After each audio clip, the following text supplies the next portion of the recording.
हाय दोस्तों, फिर से स्वागत है आपका मेरे चैनल स्टडी विद राउत में।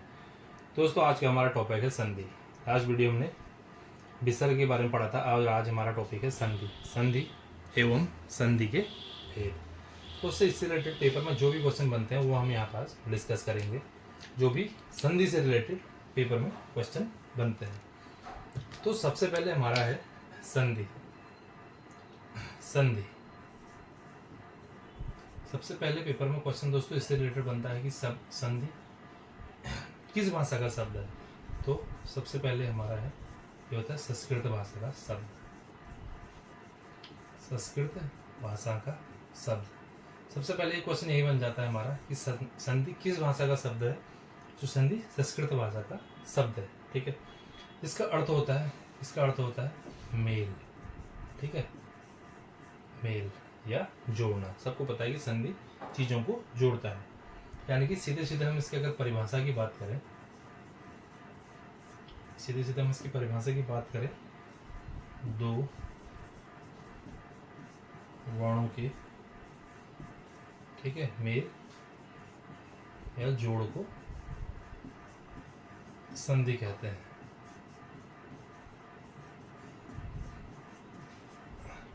दो वर्णों के मेल या जोड़ को हम संधि कहते हैं। जो भी हमारे दो हैं, जैसे क और ल, कल हमने इनको जोड़ा तो हमारी ये संधि बन गई। जैसे एग्जाम्पल के साथ भी हम देखते हैं। एग्जाम्पल हो गया हमारा इसमें, जैसे हो गया भानु प्लस उदय। हमारा क्या बन गया, भानुदय। एक एग्जाम्पल हम और लेते हैं यहाँ पे, महा प्लस उर्मी। ये हो गया महोर्मी। आप देखिए, जब हमने इसका संधि किया ना तो हमने इनको जोड़ा, लेकिन जोड़ने के बाद कुछ चीजें इसमें गायब हो गई। जैसे भानु तो है, दय ऊ गायब हो गया। ऊ हमारा इसी में ऐड हो गया, भानुदय। जब हम पढ़ रहे हैं तो हमें लग रहा है कि प्रोनाउंसिएशन जब हम बोल रहे हैं ऊ हम बोल रहे हैं। महाधन अर्मी, महर्मी। तो इसमें भी मैं ऐसा लग रहा है कि महोर्मी, ऐसा लग रहा है कि हम बोल रहे हैं। तो ये हमारा सीधे सीधे संधि होगी। संधि हमारा क्वेश्चन बनता है, संधि हमारा संस्कृत भाषा का शब्द है। संधि का क्या अर्थ होता है, उसका अर्थ होता है मेल। कई बार परिभाषा दे देता है, ये दे देगा दो वर्णों के मेल या जोड़ को कहते हैं। डॉट आ जाएगा, एक आंसर आ जाएगा संधि, कुछ भी 3 आंसर उसमें गलत आ जाएंगे। तो इस तरीके से हमारे क्वेश्चन बन जाते हैं। अब सीधे देखते हैं संधि के भेद। सीधे हम देखते हैं संधि के भेद। संधि के भेद, ठीक है दोस्तों। ये बेसिकली संधि के 3 भेद माने जाते हैं। ठीक है, इसके 3 भेद माने जाते हैं। सबसे पहला स्वर संधि। दूसरा है व्यंजन संधि और तीसरा है विसर्ग संधि। दोस्तों, इससे रिलेटेड जो पेपर में क्वेश्चन बन जाता है, एक तो हमारा बन जाता है कि संधि के कितने भेद होते हैं। संधि के हमारे 3 भेद होते हैं। कई बार क्वेश्चन ये भी बन जाता है कि नीचे दिए गए हैं और कौन से संधि का भेद इसमें नहीं है। 4 ऑप्शन दे देगा, 3 सही दे देगा, 1 गलत दे देगा। तो गलत ऑप्शन को चयन करना है, तो वहाँ पर हम गलत ऑप्शन को टिक कर लेते हैं। इस तरीके से भी क्वेश्चन बन जाते हैं। अब हम थोड़ा सा इनके स्वर संधि, व्यंजन संधि और विसर्ग संधि को डिटेल से हम समझेंगे। सबसे पहले हो गया दोस्तों हमारा स्वर संधि। यानी कि स्वर से, ठीक है, स्वर के मेल से जो विकार उत्पन्न होता है। स्वर के मेल से जो विकार उत्पन्न होता है वो हमारा स्वर संधि। जिसमें केवल ये मान लीजिए आप स्वर से ही उसका विकार उत्पन्न होता है। एग्जाम्पल के लिए हम देखेंगे यहाँ पे, जैसे पर प्लस कार, क्या हो गया हमारा, परोपकार। तो इसमें आप देखेंगे ना दोस्तों, ये भी है स्वर है, ये भी स्वर है, और जो इससे बना है वो भी स्वर है। ठीक है, तो स्वरों के मेल जो विकार होता है, हमारे स्वर है, जो स्वरों के मेल से हमारा जो विकार हो गया वही हमारा स्वर संधि हो गया। बेसिकली हमारी स्वर संधि ये 5 प्रकार के होते हैं। स्वर संधि हमारे 5 प्रकार के होते हैं। क्वेश्चन आता है दोस्तों पेपर में क्वेश्चन आता है कि स्वर की मेल से जो विकार उत्पन्न होता है उसे हम स्वर संधि कहते हैं, ये तो ठीक है। कई बार हमें एग्जाम्पल दे देगा ये और इसे बोलेगा कि इसको पहचानिए कौन सी संधि है, तो वहाँ पे हमें इसको पहचानना होता है। और कई बार क्वेश्चन है स्वर संधि कितने प्रकार के होते हैं, तो हमको पता होना चाहिए कि स्वर संधि 5 प्रकार के होते हैं। तो सबसे पहले सोच इसमें होता है, सबसे पहले दीर्घ संधि। सबसे पहले इसमें होता है दीर्घ संधि। तो सबसे पहले हम पढ़ेंगे दीर्घ संधि के बारे में। दोस्तों दीर्घ संधि में क्या होता है, जब ह्रस्व या दीर्घ संधि में क्या होता है, जब ह्रस्व या, मैं इसको लिख भी देता हूँ थोड़ा सा इजी हो जाएगा यहाँ पे, जब ह्रस्व या दीर्घ, ठीक है, और ई ऊ से, ठीक है, और ह्रस्व या दीर्घ और ई ऊ से, ठीक है, से क्रमशः, ठीक है, ह्रस्व या दीर्घ, तो दीर्घ है, ह्रस्व या दीर्घ और ई ऊ आए, ठीक है, तो दीर्घ क्या हो जाता है हमारा, तो दोनों की मेल से दीर्घ हो जाता है हमारा, दोनों की मेल से हमारा दीर्घ क्या हो जाता है, आ, ई और ऊ।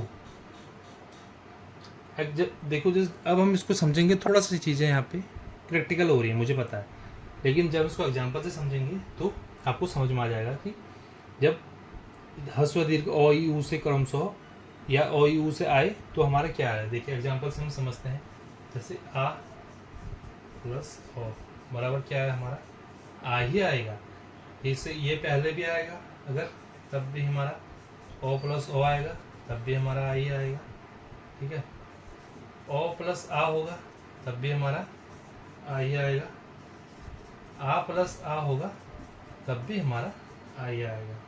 तो ऐसी ई में अगर दोनों ई लेंगे तो बड़ा ही बनेगा, पहला ही लेंगे छोटा ही बड़ा ही तो बड़ा ही बनेगा, ऐसी ऊ में भी होगा हमारा, कोई भी उड़ा हमारा बड़ा हुई कोई बनेगा। तो इसके यही होता है, जब ह्रस्व या दीर्घ अ ई ऊ से परे क्रमशः ह्रस्व या दीर्घ अ ई ऊ आए तो दोनों की मेल से दीर्घ आ ई ऊ और हो जाता है, उसे दीर्घ संधि कहते हैं। जहाँ पे हमारा केवल आ ई बनेगा और यही हम क्रम हम ई से चलाते हैं तो वहाँ पे हमारा बड़ा ई ही बनेगा, यही क्रम हम ऊ से चलाते हैं तो हमारा बड़ा ऊ ही बनेगा।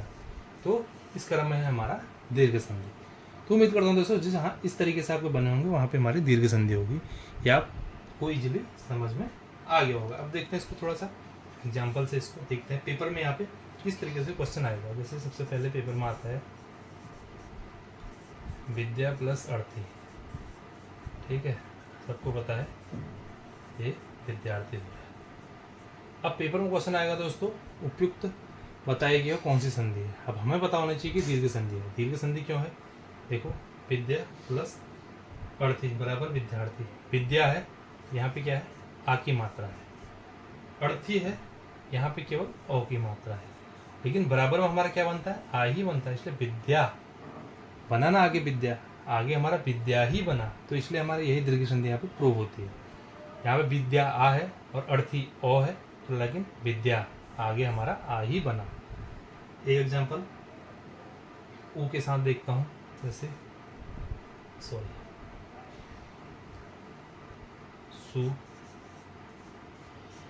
प्लस उक्ति, सु प्लस उक्ति हमारा बन गया सुक्ति। अब इस क्रम में क्या दोस्तों, ऊ, यहाँ पे हमारा ऊ बना, आप देख सकते हैं, और यहाँ पे भी उक्ति है तो यहाँ पे भी हमारा ऊ ही बना। तो आगे भी हमारा ऊ ही रहना चाहिए, बड़ा ऊ से ज़्यादा हमारा नहीं बनना चाहिए। तो देखो ऊ प्लस ऊ बड़ा ऊ हमारा हमेशा बनता है, तो यहाँ पे देखिए सुक्ति जैसे ही हुआ तो हमारा यहाँ पे बड़ा ऊ आ गया इसमें। दोस्तों ये हमारा हो गया दीर्घ संधि, जिसे आपने एग्जाम्पल से आसानी से समझ लिए। अब अगला देखते हैं दूसरा, जो कि हमारे पहले बताया कि स्वर संधि 5 प्रकार के होते हैं। पहला दीर्घ संधि, दूसरा है गुण संधि, अगला है दोस्तों हमारा गुण संधि। गुण संधि में क्या होता है दोस्तों, जब ओ या आ के आगे, जब ओ या आ के बाद हमारा छोटा ही बड़ा ही रहता है, बड़ा ऊ रहता है, री स्वर आते हैं, तो हमारा कोरम सो वहाँ पे ए ओ अर बनता है। अब चीज़ें आपको ऐसे भी समझने आएंगे, आइए एग्जाम्पल से इनको समझते हैं। जैसे ओ प्लस ई, देखिए ओ बना, ये ओ बना, इसके बाद मैंने बोलता जब ये चीज़ आएंगी, यहाँ पे क्या आई है, छोटा ही आई है और ई, तो उसके मेल से हमारे क्या बनेगा, ए बनेगा। ठीक है,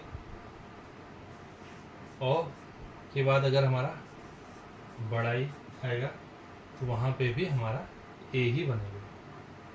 ठीक है, अब ओ के साथ देखते हैं, ओ कब बनेगा हमारा, जब आ प्लस ऊ आएगा तो हमारा उस केस में ओ बनेगा। और अर कब बनेगा हमारा, वो देखते हैं, जब ओ के बाद हमारा री आएगा तो हमारा अर बनेगा। तो ये जो हमारी कंडीशन बनती है ए ओ अर, वही हमारी गुण संधि होती है। आइए इसको जरा एग्जाम्पल से समझते हैं। जैसे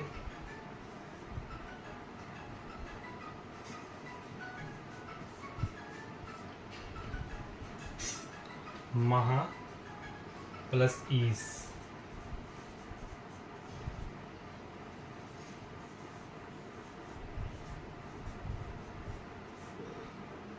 महा प्लस ईस।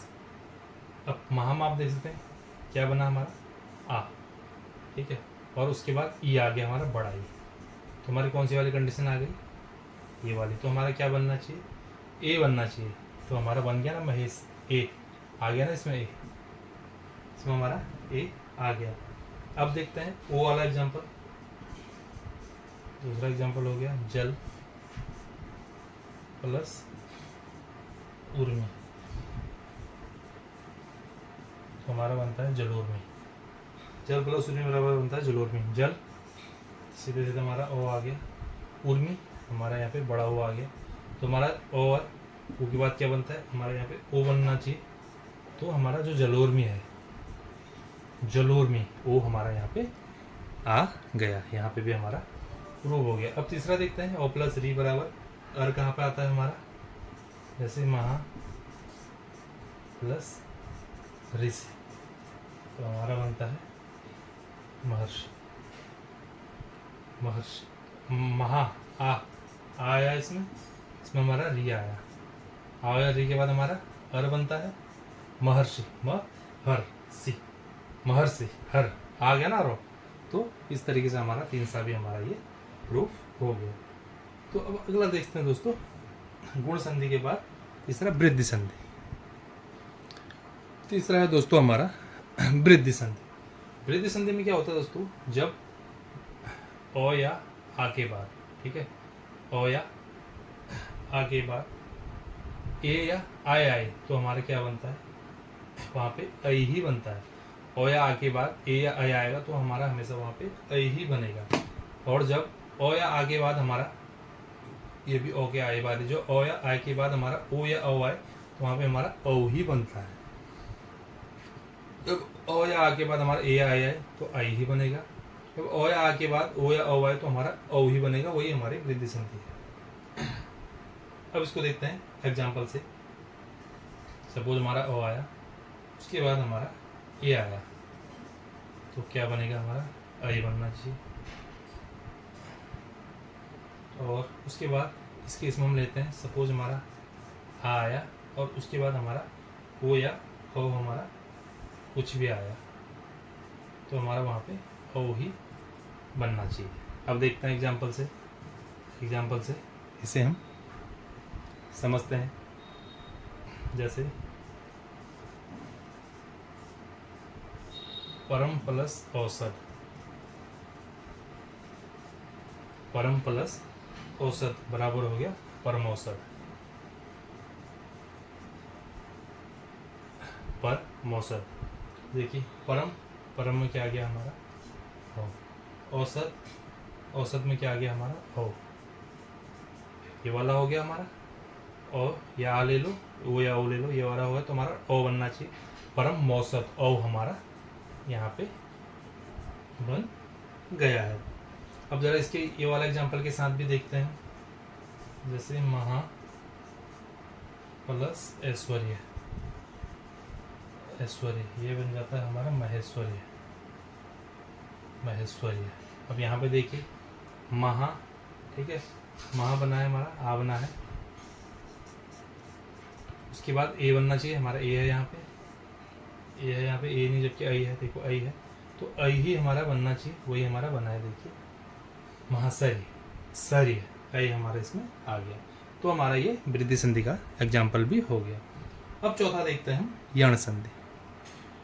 तो ज़्यादा कंफ्यूजन ना हो दोस्तों, यण संधि हम किसे कहते हैं हम यहाँ पे दिखाते हैं। देखिए जैसे सीधा एग्जाम्पल से हम इसको समझते हैं, ठीक है। जैसे ई, ओ के बाद हमारा यो आई, ठीक है, एग्जाम्पल देख रहे हैं हम सीधे, ई है, ओ के बाद हमारा यो आई और ई प्लस आ के बाद हमारा या आई, तो वहाँ पे हमारा यण संधि होता है। अब देखिए इसको एग्जाम्पल के साथ समझेंगे तो आपकी चीज़ें क्लियर हो जाएंगी। इसी के साथ हम देखते हैं, जैसे यदि प्लस अपि, तो हमारा क्या बनता है यद्यपि, यद्यपि कैसे बना, यदि धन अपि यो दी, दी यदि, ई आया, यदि ई आया हमारा इसमें, अपि हमारा ओ आया, तो यो आना चाहिए, तो यदि धन अपि यद्यपि, चीज़ें क्लियर हो गई हमारी। ई आ के बाद हमारा यो आना चाहिए, जैसे ई, इसके एग्जांपल हम देखते हैं, देवी प्लस आगम बराबर होगा देव्यागम। ये कैसे होगी दोस्तों, देवी, बी आ रहा है तो इसका मतलब बड़ा ही हमारा आ गया, आगम आ हमारा आ गया, तो या बनना चाहिए देव्याग्यम, या हमारा इसमें आ गया, तो यही हमारी दोस्तों यण संधि है। ये दोस्तों आपको कब समझनी है, जब पेपर में इनसे रिलेटेड एग्जाम्पल आएंगे ना, आपको बताना होगा वहाँ पे कि इसमें समझाइए कौन सी संधि है, तो यहाँ पे आपको चीज़ें थोड़ा सा क्लियर होंगी। अब आखिरी में हमारा दोस्तों अयादि संधि।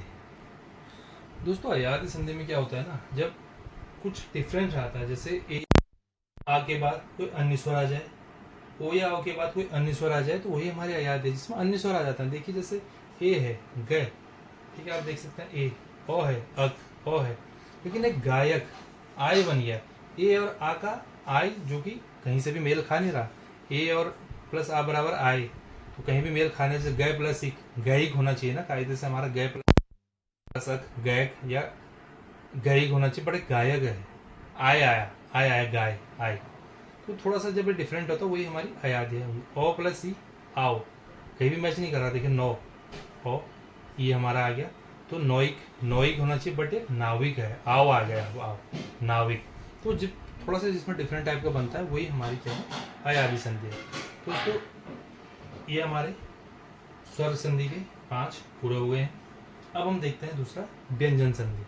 क्या आखिर व्यंजन संधि में क्या है, व्यंजन संधि में भी दोस्तों कुछ खास इसमें है नहीं, स्वर संधि की तरह। स्वर संधि के तो 5 प्रकार होते हैं जो हमने पढ़ लिए हैं, लेकिन व्यंजन संधि में क्या होता है दोस्तों, इसमें किसी स्वर या व्यंजन के जो परिवर्तन होता है वही संधि है, जिसमें जब व्यंजन के बाद किसी स्वर या व्यंजन के आने से, व्यंजन के बाद किसी स्वर या व्यंजन के आने से जो परिवर्तन है वही व्यंजन संधि कराती है। जैसे एग्जाम्पल से मैं आपको यहाँ पे समझाता हूँ, जैसे जगत प्लस नाथ, जगत प्लस नाथ बराबर हो गया जगन्नाथ, जगन्नाथ। अब देखिए व्यंजन के बाद ये है ना हमारा, व्यंजन के बाद ही स्वर या व्यंजन आए तो उसी व्यंजन में जो परिवर्तन होता है, देखो जगत व्यंजन है प्लस नाथ, उसके बाद भी जगन्नाथ जो परिवर्तन हो जाए हमारा वही व्यंजन है। तीसरा है दोस्तों विसर्ग संधि। विसर्ग संधि में भी दोस्तों हमारा कुछ है नहीं, वो भी हमारा सीधे सीधे थोड़े बहुत व्यंजन के तरीके, यानी कि विसर्ग में क्या होता है, स्वर या व्यंजन के बाद आने से विसर्ग में जो परिवर्तन आता है वही विसर्ग संधि है। विसर्ग के बाद स्वर या व्यंजन के आने से, यहाँ पे क्या था हमारा, यहाँ पे था हमारा व्यंजन के बाद किसी स्वर या व्यंजन के आने से व्यंजन में जो परिवर्तन होता है, व्यंजन के बाद किसी स्वर या व्यंजन के आने से व्यंजन में जो परिवर्तन होता है, और इसमें वही विसर्ग में है, स्वर या व्यंजन के आने पर विसर्ग में जो परिवर्तन है वही हमारी विसर्ग संधि है। इसके जो एग्जाम्पल है वो देख लेता हूँ। इसके एग्जाम्पल हम अलग से ही पहचान लेते हैं, जैसे नी प्लस छल, क्या हो गया निश्चल, निश्चल। तो आप देख ही सकते हैं ये हमारा हो गया। अगला है दोस्तों, एक एग्जांपल हम और देख लेते हैं, बही प्लस मुख।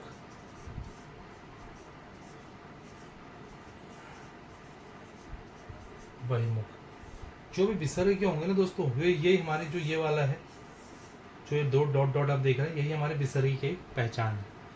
हालांकि आपको कई बार बहिमुख भी आ जाता है, लेकिन आपको बहिमुख का संधि विच्छेद पता होना चाहिए कि बही प्लस मुख, बही में ये बनता है, तो तभी आप इसको बना पाएंगे। तो ये हमारा इस तरीके से विसर्ग संधि हमारी ये होती है दोस्तों। तो दोस्तों आज हमारे संधि का टॉपिक पूरा हो गया। उम्मीद करता हूँ आपको संधि से रिलेटेड आपका जो भी टॉपिक था क्लियर हो गया। हालांकि आगे जब हम हिंदी की सीरीज चलाएंगे तो उसमें संधि से रिलेटेड जो भी प्रश्न बनते हैं वो भी हम देखेंगे। हालांकि यहाँ पे भी हमने देख लिया, पर डीपली हमने नहीं देखा, फिर भी हमने देख चुका है। आगे हम चीज़ों को समझेंगे जब हम केवल क्वेश्चन आंसर देखेंगे, तो वहाँ पे देखेंगे हम संधि से किस तरह के क्वेश्चन बन सकते हैं। दोस्तों मुलाकात होगी अगली वीडियो में कुछ और चीज़ों की तरह। तब तक के लिए बाय बाय।